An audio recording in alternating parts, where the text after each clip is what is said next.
মেডান্ডার neurosurgeon doctor Anirban দেব ব্যানার্জি বিশ্বের গর্ব। Doctor Anirban দেব ব্যানার্জি বিখ্যাত নিউরোসার্জন। 18 বছরের বেশি অভিজ্ঞতার দ্বারা মস্তিষ্কের সাংঘাতিক যন্ত্রণাযুক্ত উদ্দীপনা অস্ত্রোপচারের মাধ্যমে 150টির বেশি নিউরো মডুলেশন সার্জারি এবং 400টির বেশি রোগীর নিউরো সার্জিক্যাল পদ্ধতির প্রতিষ্ঠায় সৃষ্টির কৃতিত্ব পান। তিনি পথপ্রদর্শক ইস্টার্ন ইন্ডিয়া প্রথম অ্যাডভান্স মুভমেন্ট ডিসঅর্ডার ক্লিনিকের এবং তিনি প্রতিষ্ঠাতা। নিউরো সংক্রান্ত অত্যাধুনিক চিকিৎসা পদ্ধতি তার অক্লান্ত পরিশ্রমের মাধ্যমে অজস্র মানুষের জীবন ফিরিয়ে দিয়েছেন এবং দিচ্ছেন। দেশ এবং বিদেশে খ্যাতনামা ডক্টর অনির্বাণ দেব ব্যানার্জির গভীর মস্তিষ্কের উদ্দীপনা সার্জারি সফলতার সাথে বিশ্বে নাম করে নিল। 22শে নভেম্বর 2024 কলকাতাতে তার উজ্জ্বল উপস্থিতি এবং তার মূল্যবান বক্তব্যে জ্ঞানত হলো মানুষজন। বাঙালির গর্ব ডক্টর অনির্বাণ দেব ব্যানার্জির চিকিৎসা এবং তার সহজ উপায়ে কঠিন নিউরোসার্জারি অবাক করেছে মনুষ্যকুলকে।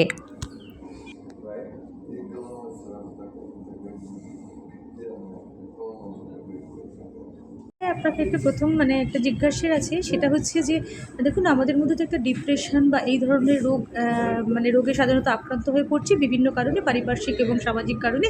তো এতে কি হয়, ঘুমের অনেক সময় সমস্যা হয়ে থাকে হাইপার টেনশন থেকে। তো এর নিস্তার কি হতে পারে? কোনো মেডিসিন যদি তার চলে, মেডিসিন উইদাউট মেডিসিন ছাড়া আর কি হতে পারে?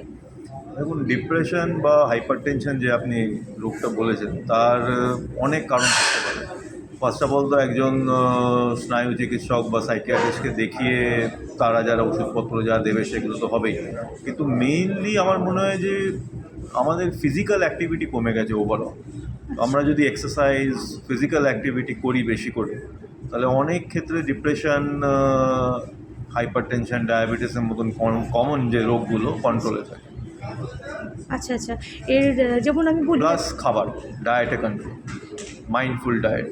আচ্ছা, পার্টিকুলার ব্রেনের কোনো ব্যায়াম হতেই পারে, ব্রেনটাকে স্থির করবার জন্য নির্দিষ্ট কোনো ব্যায়াম হতেই পারে, তাই তো? জেনারেল এক্সারসাইজ সকাল বিকাল 5 কিলোমিটার হাঁটলেই হবে। এতে ঘুম ন্যাচারাল সাধারণ চলে আসবে। Easily. আর যে যারা মেডিসিন ইউজ করে, যেমন প্রোডেপ 50, প্রেডেপ ওই মেডিসিনের রিকোয়ারমেন্ট কমে যাবে ধীরে ধীরে। আচ্ছা আচ্ছা, তা ধীরে ধীরে ওটা কমতে কমতে ওটা বন্ধ হয়ে যাবে, কিন্তু ঝপ করে ওষুধটা বন্ধ করা কি ঠিক হয়? না। আচ্ছা, ওটা ধীরে ধীরে বন্ধ করতে হয়, আর এক্সারসাইজ করলে এটা অনেকটা রিলিফ হয়, তাই তো? এক্সারসাইজ উইথ মাইন্ডফুল ডায়েট, মানে স্বল্প আহার।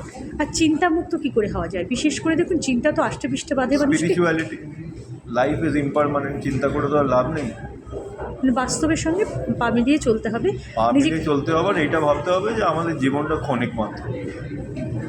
100 বছর আগে যারা ছিল এখন নেই, আমাদের 100 বছর পরে আমাদের মতন যারা আছে কেউই থাকবে না। তো এভরিথিং ইজ ইম্পারমানেন্ট, তো that way. Thank you sir.